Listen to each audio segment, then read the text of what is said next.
I don't know of anyone with so little fear. And that came, I suppose, with a certain reckless quality.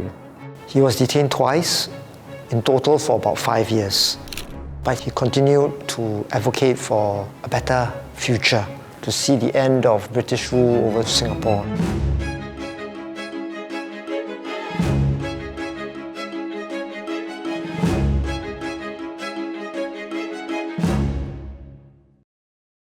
My father was a unionist at heart. He never became a minister because he didn't want to be. Many remember Devan Nair as Singapore's third president. But his true legacy began before our independence as a fearless union leader and founder of NTUC, who helped shape the course of our young nation. When you met him in those days, it was quite obvious that this was not an ordinary person. There was something unique about him. Devan Nair was born in Malacca in 1923, and when he was 10, his family moved to Singapore in search of a better life. He loved reading when he was young, and he enjoyed works by British authors as well as works by Indian leaders such as Gandhi and Nehru. At that point in time, there was some strong independence movements, and of course the books that he read influenced his thinking. So he had very strong anti-colonial views. There was once when Mr. Devan Nair was asked to lead the school choir to sing a British song, and he actually changed the lyrics while singing the song. His voice was loud, and they heard him sing that line, "Britain shall never, never, never rule the waves." And the headmaster called him out, and Mr. Devan Nair said, "Oh, he forgot the lyrics." And the headmaster closed an eye and let him off. At that young age, it showed that Mr. Devan Nair had an independent mind. He was also bold and willing to stand up and sing for his beliefs. During the Japanese occupation, the cruelty made Mr. Nair realize that oppression wore many faces, and that was the moment he awakened as a revolutionary. After the war, he became a teacher, ended up in the Teachers' Union, and he slowly gravitated and found his way to all the radical organizations who were fighting colonial rule. At that point in time, post-war, life wasn't that easy. Workers wanted better working environment, more equal rights, more opportunities. So the unions actually stood up for the workers and took action on behalf of them. By 1949, Mr. Nair's conviction and fearless activism made him one of the key leaders in the Teachers' Union and a member of the Anti-British League. He has the natural leadership abilities, and he was also able to galvanize the people, and he would advocate on their behalf. And because of their agitation and organization, they were all arrested by the colonial authorities in 1951. I didn't expect to be arrested so soon, that was on the first day of the new school term. January 8th, the schools had opened. I had just taken over the new class. A messenger came along and said the principal wanted to see me in his office. Walked into the principal's office. There was Ahmad Khan, who put me into his car and drove me off. So they detained him first in Changi prison. He was put in solitary confinement. Life was very harsh, and he endured it and continued to hold on to his beliefs. After about 3 weeks, he was sent to St. John's Island, where he was detained for 27 months, and during that time he continued to read and write. In fact, he wrote anonymously for various publications about his anti-colonial perspectives and the need for self-determination. And when his then girlfriend, Mrs. Nair, visited him, they would smuggle his writings through her out to the press. He was finally released in 1953 after more than 2 years of detention, time that only strengthened his resolve and prepared him for the political battles ahead. A few hundred chaps were arrested, and only 2 of them were left at the end, Samad Ismail and my father, and they became part of Mr. Lee's Oxley Road group. In the basement of Lee Kuan Yew's Oxley Road home, Mr. Nair joined future leaders like Dr. Goh Keng Swee, Dr. Toh Chin Chai and others, a circle that would soon chart Singapore's destiny. Mr. Lee and his group had decided that in order to get support of the mass base, they had to make common cause with the unions, which were, in many respects, communist, if not pro-communist. Amidst these discussions, the seeds of a new political force were sown. They would meet to discuss about the future and the formation of a new political party to fight British colonialism. And that was the People's Action Party, or PAP. In 1954, when the PAP was formed, Mr. Nair was among its founding members, committed to the vision of a united, independent Malaya that included Singapore. Though he lost the 1955 election, he pressed on through the unions, determined to keep fighting for workers. He continued with agitation in the unions, mobilizing in the unions, led strikes, led union negotiations, while being a member of the PAP. And then they got arrested again, 1956. This time was a time of personal struggle for Mr. Nair because he had to think, should he continue to be aligned with the communists? It was no small decision. The unions were still dominated by far-left leaders, and many of Mr. Nair's closest friends were among them. He had spent much of his life fighting alongside these men. I had begun to get increasingly disillusioned by the style and content of the United Front propaganda. It seemed to me that this was not the manifestation of a genuinely nationalist movement, but a chauvinistic movement. And so, after much thinking, he decided to break away from the communist approaches and to support Mr. Lee and the non-communist leadership of PAP. And he didn't make that choice alone. Mr. Nair convinced several fellow detainees, many of them his closest comrades, to pledge loyalty to the PAP's non-communist leadership. After the party's landslide win in 1959, they were all released. Mr. Lee Kuan Yew had made it a condition that he would not assume office unless the British released 8 detainees who were closely associated with the PAP leadership. But this unity was short-lived. Within 2 years, it became clear that his fellow detainees had broken their pledge. And in 1961, the PAP split into 2 factions, pro-communist and non-communist. All the others went back, except him. So it was a very wrenching period. One day they were close friends, the next day they were on different sides of the fence. The split was more than political. It threatened to tear the labor movement apart. With communist influence growing in the unions, the future of the PAP and Singapore hung in the balance. What happened immediately after the split was that I busied myself rounding up as many trade unions as I could.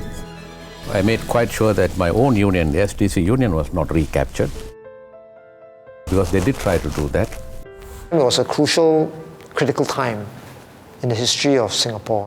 It was primarily a political struggle, waged on many fronts, including in the unions. I knew it was a real danger. I knew what the communists would do to those whom they felt betrayed them. I did not have any bodyguard or personal escort or so in those days. And I expected to die.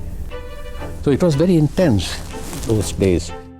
Among the 8 detainees released, he was the most prominent figure left, and he led the non-communist or pro-PAP unions that formed the NTUC.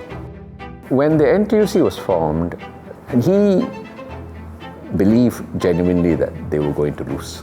With only about 20% of the unions, the rest were all on the other side. Against those odds, what anchored Mr. Nair wasn't numbers, but the values he stood for. In my father's life, there's a constant thread, and that is moral conviction. Through his life, He acted out of moral conviction.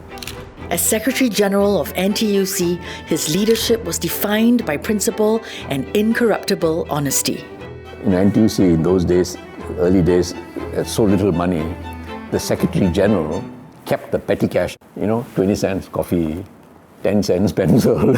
It's just, all this was noted. It was so important for them to account for every penny. You have to be honest. If you're not honest, you're going to lose the ground. That was the values they had. Rooted in dedication and integrity, his leadership gave NTUC the credibility needed to win workers' trust.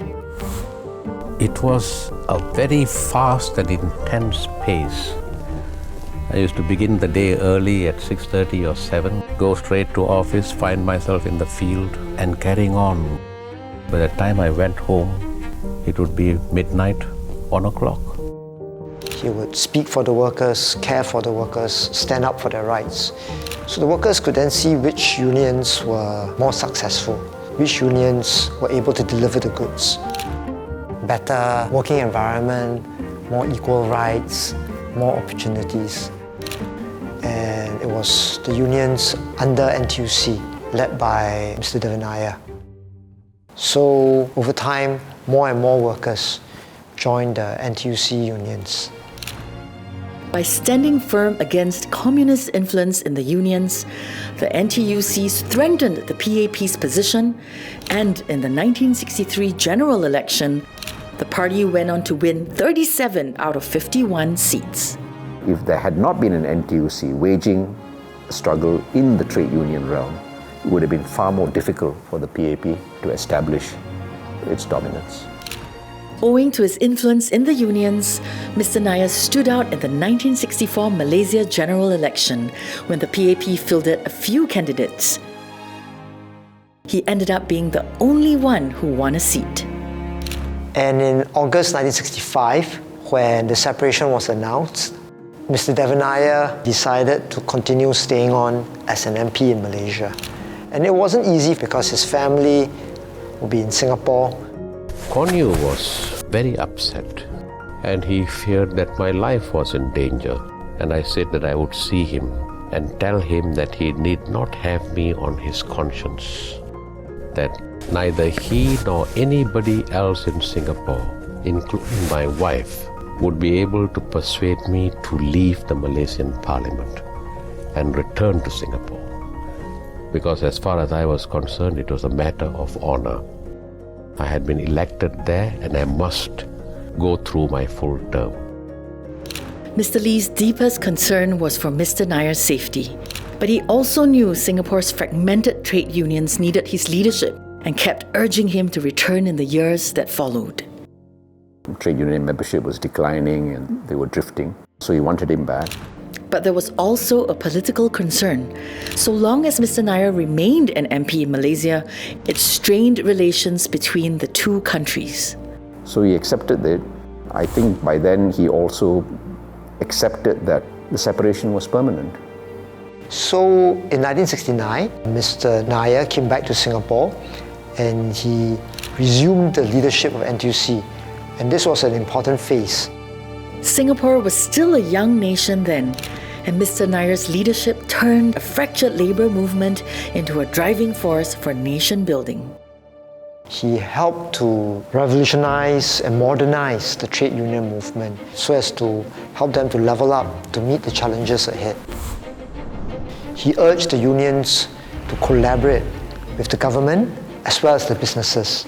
And in that way, he laid the foundation for the tripartism that we have today, where the government, the unions and the businesses will work closely together towards shared goals.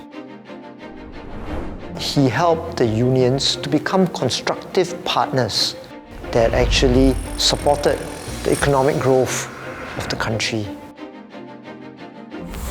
For Mr. Nair, unions weren't just about wages. They were about dignity and finding real solutions that gave workers stability in uncertain times.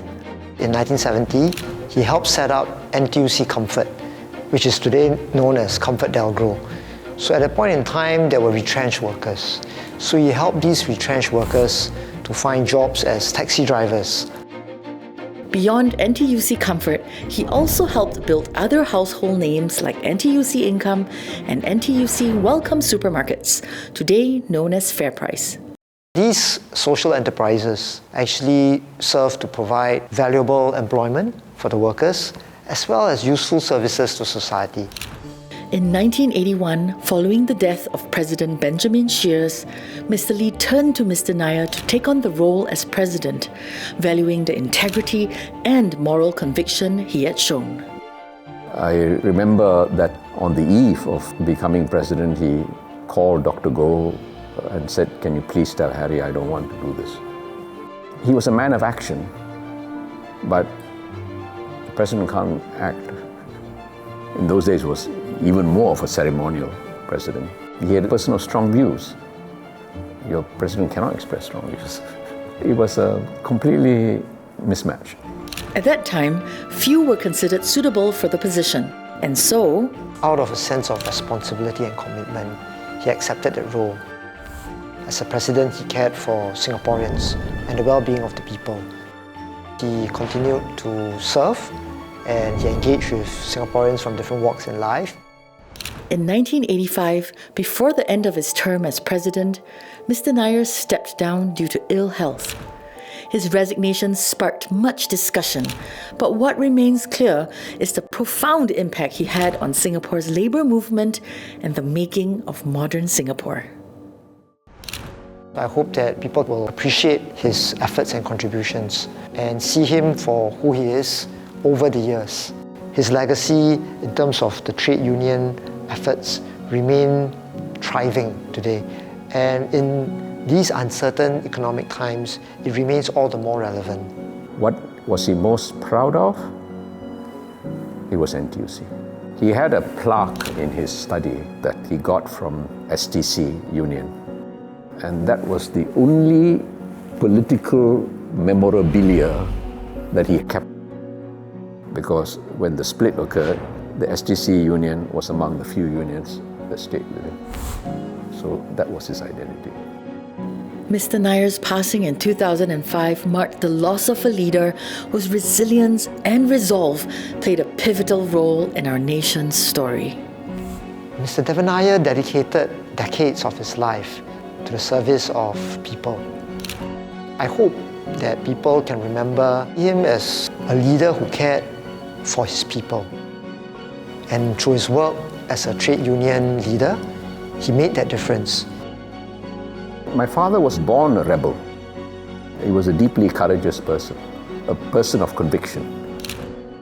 Singapore could be quite different if we did not have a leader like him.